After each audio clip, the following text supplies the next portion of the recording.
Hello, and welcome back to another episode of Dirt Path Exploration.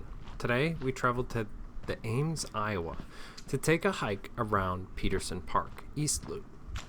The trail is a 2.1-mile hike that took us about 45 minutes to complete. There was little to no elevation change, and the bugs weren't that aggressive during the late fall when we took the hike. The park is also a popular trail to take horses, and I saw several groups of horse riders throughout the park.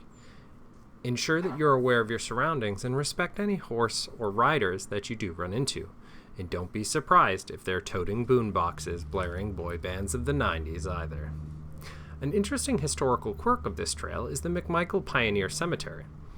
It's only accessible via the hike and contains around 9 remaining graves from individuals who passed away in the late 1860s and early 1870s.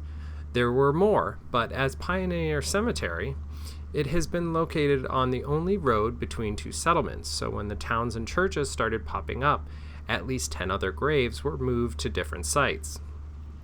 Just an interesting piece of history to add to the context of the frontier experience.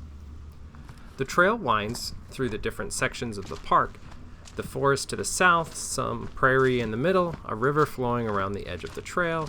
As you loop back, there's a small, less wide trail, still wide enough for the horses that frequent it, but comparatively narrower, that takes you through a more forested area and thick underbrush. There is evidence of the trail being washed out by the nearby river and rerouted, as you'll see sometimes in these types of parks, but it doesn't disrupt the experience in the slightest.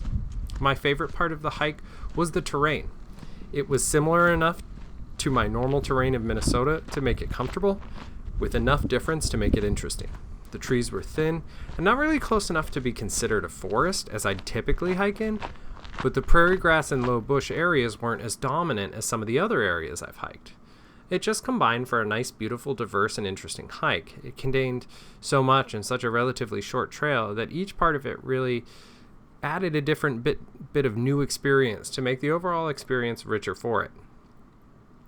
Thank you for watching, and if you like this video, hit the like and subscribe buttons. Also, don't forget to let us know your favorite trails in your local area.